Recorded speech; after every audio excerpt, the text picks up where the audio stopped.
Olá pessoal, esse vídeo faz parte da playlist que eu estou fazendo a respeito de relações internacionais. Se você ainda não curtiu o canal, clica no curtir, convide amigos e vamos pensar um pouco sobre as teorias que governam esse mundo internacional. Eu vou falar nesse vídeo sobre uns eventos interessantes que aconteceram entre China e os Estados Unidos. A finalidade desses eventos é para que vocês consigam entender como que nasceu a relação entre China e os Estados Unidos e o que a gente pode esperar para o futuro, né? A relação econômica entre China e Estados Unidos aconteceu quando o americano foi lá e começou a breganhar chá com os chineses. Olha que interessante. Depois eles fizeram o tratado, né? Países gostam muito de assinar o tratado para ficar tudo certinho, e os tratados desde aquela época já queriam o tal do livre mercado. O tratado era que chineses e americanos, uns podem comprar terras no território de outros. Coincide um pouco com essa ideia desse tratado aí que o Temer está querendo autorizar os estrangeiros comprarem grandes lotes de terra no Brasil. Mas naquela época eram lotes portuários, tá, gente? Outra coisa que estava no tratado também era uma coisa lá de extraterritorialidade. Tipo assim, se o americano fizer coisa errada fora dos Estados Unidos, ele só pode ser julgado pelo governo americano. Essa é uma forma deles de se protegerem. E também o americano queria o direito de aprender o chinês. Isso é o comecinho dos tratados entre Estados Unidos e a China. Um pouquinho para frente, como a China já estava negociando com vários países e a China vendia chá para vários países, olha que interessante.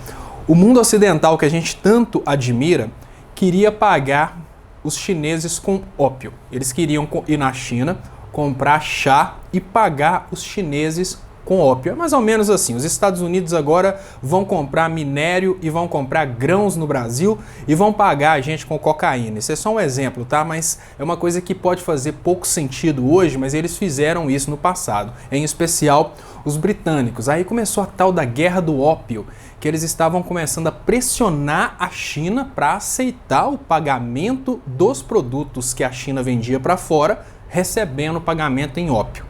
Como os chineses precisando de comer, mas ele ia receber droga. O mundo ocidental que a gente tanto ama. Evoluindo um pouco, nos Estados Unidos, os Estados Unidos precisavam um pouquinho de mais de mão de obra, aí começaram a receber os chineses. Mas como é lógico, né, no momento em que os chineses chegaram, abaixou um pouco o valor da mão de obra, e naquela época os americanos fizeram uma coisa que foi repetida agora na Inglaterra, que fez até a Inglaterra sair da União Europeia. A população ficou com tanta raiva dos imigrantes estarem cobrando pouco que rebelou, ficou todo mundo muito bravo. Então os Estados Unidos proibiu o chinês de trabalhar lá no solo americano. Foi a primeira vez que pessoas de fora dos Estados Unidos eram impedidas de trabalhar nos Estados Unidos, porque os Estados Unidos precisavam de mão de obra de fora. Só para apimentar um pouco, para a gente ver como que tudo acontece de forma cíclica. O Reino Unido saiu da União Europeia porque a maioria da população lá do Reino Unido estava revoltada com romenos e bulgários que estavam chegando de fora para trabalhar e estavam abaixando o valor da mão de obra. Para vocês verem como que estudando história a gente consegue entender o presente, porque o que a gente faz é simplesmente repetir o passado. Aí, como os chineses já não eram mais bem-vindos nos Estados Unidos, aqueles lutadores chineses lá na China começaram a descer o cacete no estrangeiro. Só que o negócio é o seguinte, lá nos Estados Unidos foi bonito o chinês ser expulso, né, da cultura americana. Mas quando o chinês tentou fazer a mesma coisa na China, a cultura ocidental não gostou muito da ideia, não. Aí foram lá e meteram bomba e explodiram a China e a China teve que aceitar. É até interessante, né, como é que as coisas são resolvidas no cenário internacional. Quem tem mais bala, dita as regras. Indo um pouquinho para frente, gente, o Império Chinês, quando o Império Chinês caiu, nasceu a República da China. Mas assim que nasceu a República da China, começaram as revoltas populares, aí começou a Guerra Civil Chinesa. Mas nesse meio tempo, estava vivendo aquela época lá de Segunda Guerra Mundial, a China invadiu, o Japão, né, invadiu a Manchúria, que é uma ilha pertinho da China. Os chineses ficaram muito bravos, mas o Japão era muito poderoso na época. Mas como teve aquele fiasco lá do ataque a Pearl Harbor, o que os Estados Unidos fizeram? Os Estados Unidos entraram para apoiar a China na guerra contra o Japão. Então, os Estados Unidos, digamos que ao digamos que causar o genocídio em Hiroshima e Nagasaki, eles praticamente tiraram o Japão de tudo enquanto é guerra, então acabou a guerra Japão e China naquele momento. O interessante é que nesse momento, mais uma vez que a gente repete o passado, olha que interessante. Nesse momento em que o governo americano, a estratégia americana decidiu se posicionar a favor da China, a Rede Globo americana estava trabalhando no sentido de criar uma expectativa de um chinês bondoso. Olha que interessante.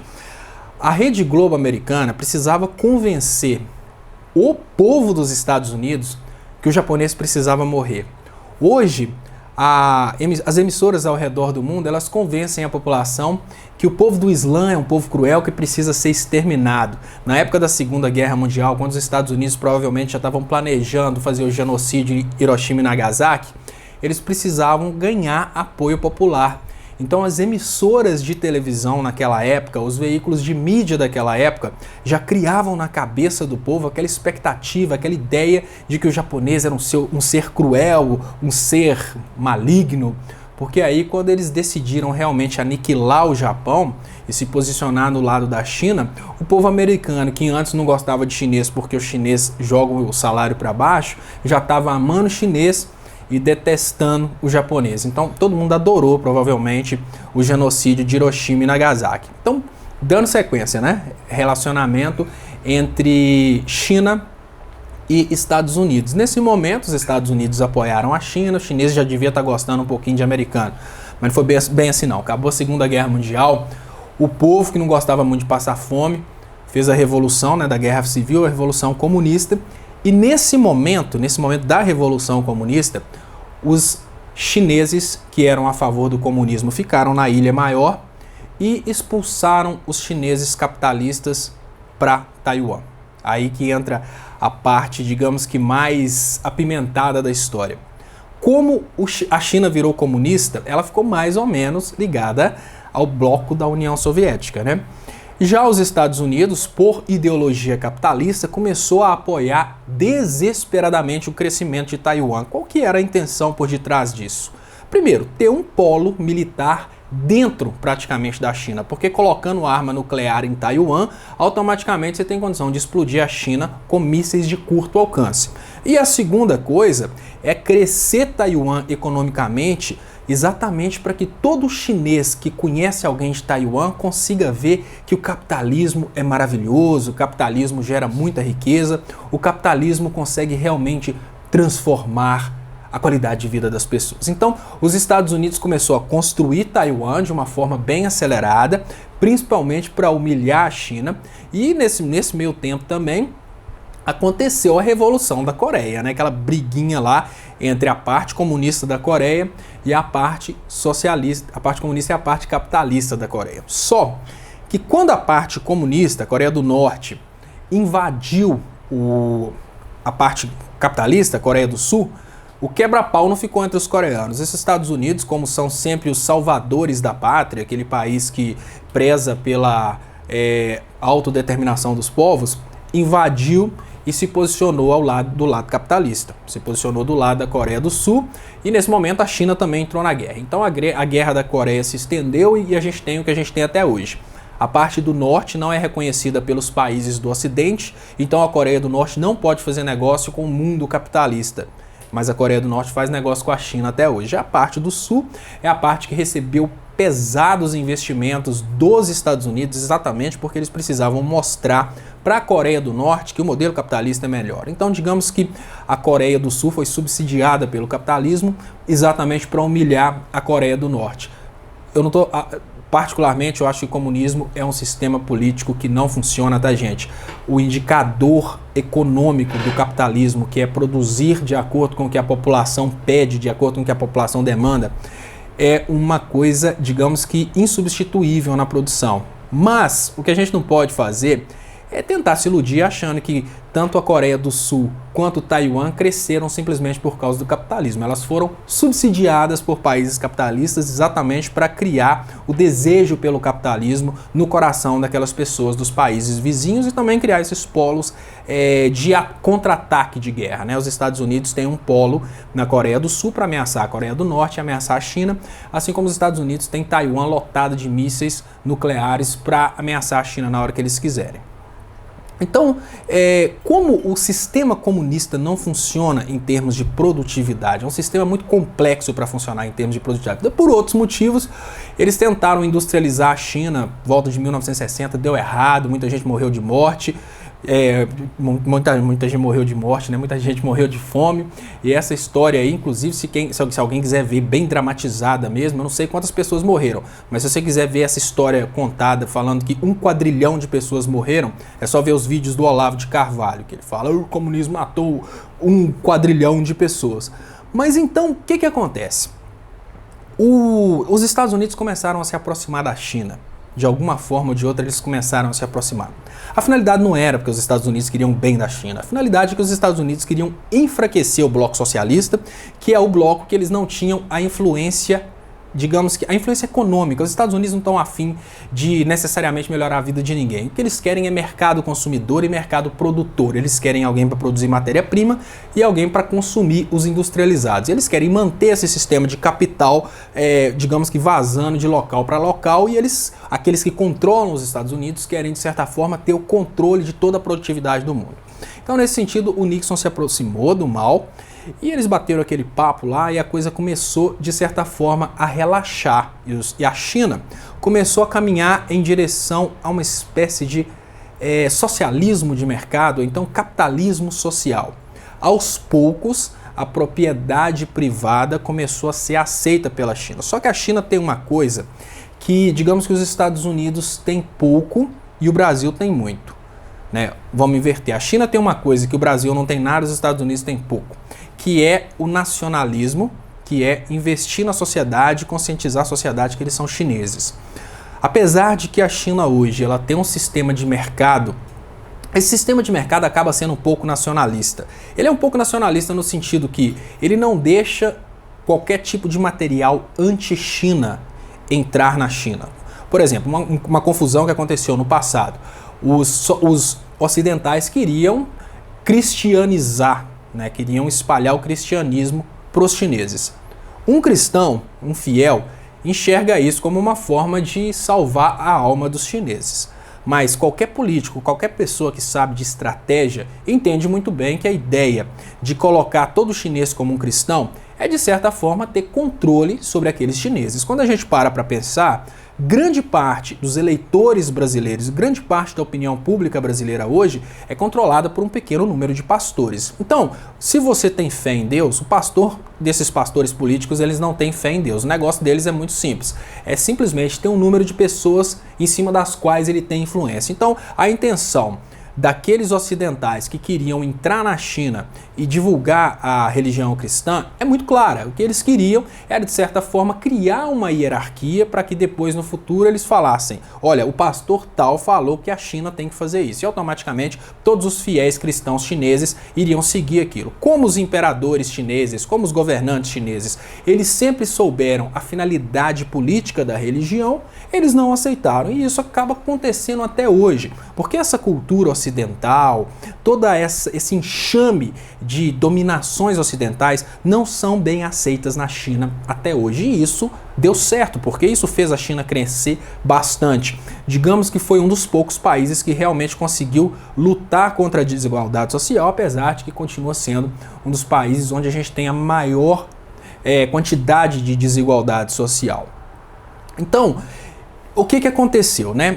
Nesse processo, algumas pessoas ainda lutam por essa liberdade de expressão, algumas pessoas ainda lutam por esse direito de ser contaminado por ideologias alienígenas. E essas pessoas fizeram inclusive um protesto não sei se pronunciar não, mas é Tiananmen Square. Esse protesto aí, ele foi bem expressivo. Aquele protesto, inclusive, que todo mundo vê uma foto de uma pessoa na frente do tanque, é o processo do Tiananmen Square. E a China desceu o cacete em todo mundo. O China não levou esse protesto como sendo uma coisa boa, não. Até porque, por trás desse protesto, a gente não sabe qual que eram as intenções. Quando a gente para pensar que quando a gente estuda aquele protesto no ensino médio, a gente imagina, olha, a China foi cruel e não aceitou um protesto do cidadão chinês que queria liberdade de expressão. A gente não sabe o que aqueles cidadãos chineses queriam, na verdade. Se a gente parar para contrastar isso com uma realidade muito próxima, a gente teve vários protestos no Brasil, dos protestos do Pato Amarelo, que as pessoas pediam o fim da corrupção. Mas será que o fim da corrupção foi entregue após os protestos? O que acontece é que, apesar da população pensar uma coisa, os governantes, diplomatas, as pessoas de alto nível, elas sabem o que está acontecendo e qual que é a intenção que existe por detrás daqueles protestos. Então, o que a China fez foi entender que aquilo ali não era bem-vindo e desceu o cacete naquela galera. O que o mundo ocidental fez? O mundo ocidental começou aquele enxame de embargos, né, de certa forma prejudicar a China economicamente, prejudicar a China em termos de relações internacionais. Gente, eu gostaria de fazer um contraponto com vocês. Olha que interessante. Quando um país faz qualquer coisa contra a população que está pedindo alguma coisa a favor dos países ocidentais, esse país sofre embargo. Olha que interessante. A China desceu o cacete naquela turma lá na praça, que estava protestando, pedindo liberdade de expressão. Vamos trazer para os dias de hoje. Estava protestando, pedindo para ter Facebook, YouTube e rolando solto. Eles levaram um cacete danado porque eles estavam protestando a favor dos países ocidentais e os países ocidentais boicotaram a China por não ter aceito o protesto e ter descido o cacete na turma. Mas quando acontece alguma coisa que é motivada pelos países ocidentais, eles deixam a coisa acontecer naturalmente e fazem vista grossa. Pouco tempo depois, Ruanda, que é um país da África, decidiu utilizar a imprensa para incentivar uma raça a lutar contra a outra. É a mesma coisa que aconteceu no Brasil nessa coisa de briga de direita e esquerda. Em Ruanda aconteceu entre duas raças. Os países ocidentais esperaram a raça ser toda exterminada para depois se manifestarem. Ou seja, nenhum país ocidental que antes embargava a China por causa dos protestos entrou em Ruanda para evitar o genocídio de Ruanda. Eles deixaram todo mundo morrer primeiro. Se acontecesse hoje no Brasil um protesto e acontecesse uma guerra entre esquerda e direita, eu tenho certeza que os países ocidentais deixariam a direita exterminar a esquerda completamente para depois se manifestarem. Mas se fosse o contrário, por exemplo, se fosse um país como a Venezuela, em que de certa forma o governo utilizasse as armas para evitar que a esquerda seja de certa forma boicotada pela direita. Eu falo isso porque na Venezuela quem ganhou as eleições foi a esquerda, mas a direita está tentando tomar as eleições no MUC. Aí você vê um monte de países do Ocidente se manifestando e dizendo que vão fazer intervenção, como o próprio Trump falou, que vai, de certa forma, intervir na Venezuela, porque lá não está muito democrático. Então é mais ou menos assim que funciona. Os países não estão preocupados com o que acontece dentro dos outros países em termos de mortes, genocídio. Eles estão preocupados a turma que está ganhando é a que eu defendo? Se a turma que estiver perdendo for a que eu defendo, tem intervenção. Se a turma que estiver perdendo for a que está contra mim, eu deixo o genocídio acontecer. Então, quando a gente continua voltando agora para a realidade da China, o Ocidente sancionou a China, mas pouquinho tempo depois, a China voltou a crescer economicamente e realmente se abriu para investimentos internacionais. O que é a realidade da China hoje? Por que a China é digamos que um modelo para ser utilizado no estudo das relações internacionais?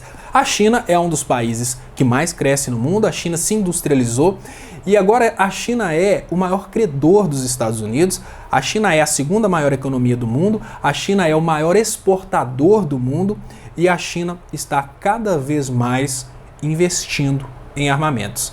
Então, nesse momento, as perguntas que as relações internacionais começam a se fazer perguntas do tipo, olha, a China vai passar os Estados Unidos economicamente? Quando a gente faz essa pergunta, a primeira coisa que a gente pensa é, os Estados Unidos vão deixar a China prosperar economicamente? Ou os Estados Unidos vão utilizar alguma forma de segurar o crescimento da China? Vamos pensar no que aconteceu no Brasil. Assim que a indústria brasileira começou a ameaçar demais as indústrias americanas, a gente teve esse protesto aí do pato amarelo, a gente teve um monte de influência de países de primeiro mundo para segurar o nosso crescimento. Então quando a gente pensa China e Brasil, Estados Unidos e Brasil, a gente pensa em uma colônia que não tem armamento nuclear. Mas quando a gente pensa China e Estados Unidos, a gente pensa, será que os Estados Unidos teriam coragem de bater de frente com outro país que tem arma nuclear? Então a gente fala um conflito militar, será que isso seria possível?